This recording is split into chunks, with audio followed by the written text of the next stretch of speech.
आवाज ऐका तुम्ही आणि खुसखुशीत पण मस्त असे झालेत पापड। तर घरगुती पद्धतीने केलेत पापड, तुम्ही पण एकदा करून बघा। म्हणजे विकतच्या सारखे कलर पण खूप छान आलाय आणि चवीला पण खूप छान लागतात।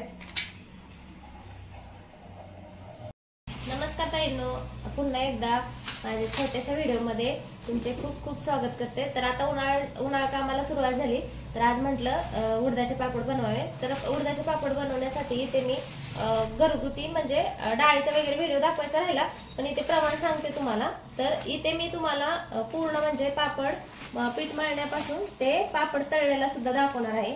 तर ताईंनो व्हिडिओ शेवटपर्यंत बघा। व्हिडिओ आवडल्यास व्हिडिओला लाईक शेअर सबस्क्राईब नक्की करा। तर इथे मी 1 किलो उडदाच्या डाळीचं पीठ घेतले।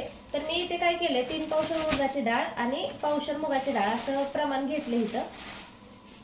आणि तुम्हाला जर नुसतं उडदाच्या पिठाचे पाहिजे असतील तरी तुम्ही म्हणजे नुसतं उडदाची डाळ दळून आणली ना 1 किलो तरी चालेल। तर अशा पद्धतीने पीठ घेतले आणि एकदम म्हणजे आपली घरगुती गिरण असते ना त्याच्यावरून दळून आणले। ते छान असं मस्त पीठ म्हणजे दळून आणले। तर आता हा इथे बघा पापड खार 100 ग्रॅमचं पॅकेट आणलं होतं मी, काय घरी मसाला केला नाही, विकतच पॅकेट आणलं होतं। तर मी इथे काय केलं म्हणजे मसाला हलवला जरा, म्हटलं पूर्ण मिक्स। तर मी इथे ह्या पाण्यात म्हणजे 2 वाट्या त्याच्यावर प्रमाण दिले बघा त्यांनी। तर 2 वाट्या 1 सव्वा 2 वाट्या पाणी घेतले आणि पाण्याला चांगली उकळी आल्यानंतर ते म्हणजे जी पुडी होती ना ती त्याच्यात टाकली आणि नंतर पूर्णपणे थंड करून घेतले पाणी। 1 अर्ध्या तासासाठी थंड करायला ठेवलं होतं। तर ह्या पाण्यातच आता आपण पीठ मळणार आहे। तर आता छान असं पीठ मी म्हणजे मिक्स करून घेतलं। तर हे थोडं थोडं पाणी घालून आपल्याला पीठ छान मळून घ्यायचे। असं केल्याने काय होतं, खूप छान पापड होतात आपले। तर आणि कसं होतं, डाळ आणली ना तर डाळीचं पीठ म्हणजे आट्यापेक्षा पण डाळीचं पीठ जरा जास्तच पडतं आणि पापड पण जास्त होतात। तुम्ही एकदा करून बघा, अंदाज घ्या म्हणजे विकतच्या पिठाचा आणि डाळीचं पीठ। तर तुम्हाला इथे ना जर असं वाटलं की म्हणजे नुसते उडदाची नकोय तर अर्धा किलो मुगाची आणि अर्धा किलो उडदाची टाकली ना तरी चालते। फक्त इथे मसाल्याचं प्रमाण व्यवस्थित असलं ना ताईंनो तर पापड चवीला खूप छान लागतो। तर मस्त आपल्याला थोडं थोडं असं पाणी घालून हे पीठ छान असं मळून घ्यायचे। तर मी छान असं पीठ मळून घेते। तर आता बघा इथे मी छान असं पीठ मळून घेतले। जे तुम्हाला पाण्याचं प्रमाण दाखवलं होतं ना ताईंनो, मी तुम्हाला वाटी दाखवते। तर त्या वाटीने सव्वा 2 वाट्या पाणी घेतलं होतं। तर ते म्हणजे तेवढं पाणी बरोबर झालं मला, पण अजून थोडंसं पाणी मी आधीच काय केलं कमी पडू नये म्हणून गरम करून घेतलं होतं एवढं।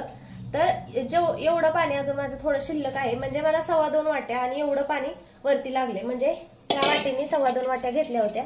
तर तुम्ही समजू शकता इथे की म्हणजे 2.25 वाट्या पाणी लागले मला। तर छान असा पिठाचा गोळा मी आता मळून घेतलाय।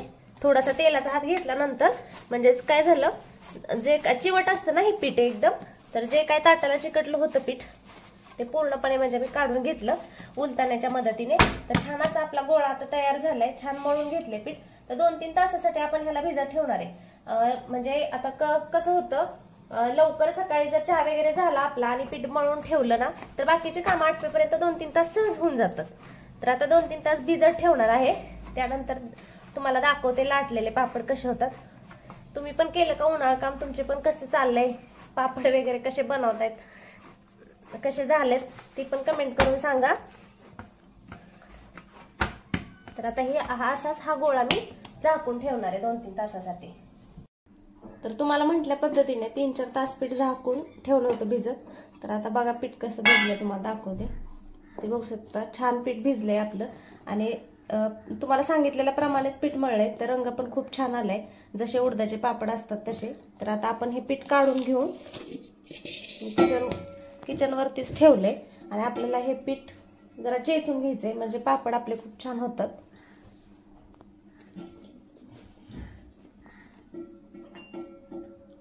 तर माझ्याकडे ही कुटायचं आहे म्हणजे खलबत्यातलं, तर ह्यानेच मी छान असं पीठ चेचून घेणार आहे।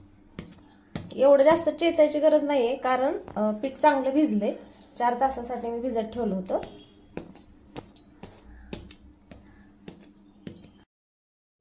तर इथे मी थोडं चेचून घेतलं पीठ 1-2 मिनिटासाठी आणि थोडा तेलाचा हात घेऊन 2 गोळे काढून घेतले ह्याचे. कारण काय होणार, एकदम हे केलं आपण तर आपलं पीठ म्हणजे खरपजल्यासारखं पुन्हा होईल. तर पुन्हा एवढं पीठ मी झाकून पातेल्यात ठेवणार आहे बाकीचे पापड होईपर्यंत. आणि ह्या पिठाचे गोळे काढून घेणार आहे. तर इथे मी नंतर असे गोळे काढून घेतले चाकूने. पापडाच्या साईजनुसार आपल्याला जसे लहान मोठे हवेत, शक्यतो लहानच पापड छान वाटतात.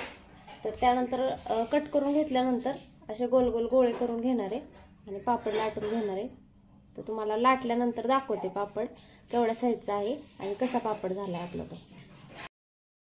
तर गोळे केल्यानंतर ह्या साईजचे मी अशा पद्धतीने पापड लाटून घेतलेत. इथे बघू शकता. साईज शेवटी कसं असतं, प्रत्येकाच्या आवडीनुसार लहान मोठे आपण करतो. पण मी ह्या साईजचे पापड लाटलेत. आणि इकडे म्हणजे लाटतीये, निम्मे अर्धे झालेत लाटून आणि सुकायला टाकलेत पंख्याखाली. तर मी पूर्ण म्हणजे तेलाचा वापर केला नाही, ते पीठ लावूनच पापड लाटून घेतलाय. तर खूप छान आणि मस्त झालेत पापड. तुम्ही इथे बघू शकता.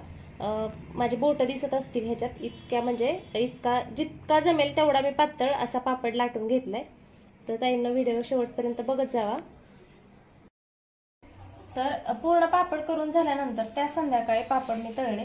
तर इथे बघू शकता तुम्ही, खूप छान झाले पापड. आणि असे म्हणजे कसं म्हणतो, फुलला एकदम पापड आणि असे फोड आलेत.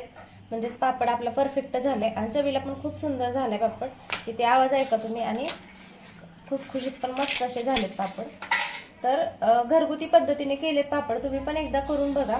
म्हणजे विकतच्या सारखे कलर पण खूप छान आलाय आणि चवीला पण खूप छान लागतायत.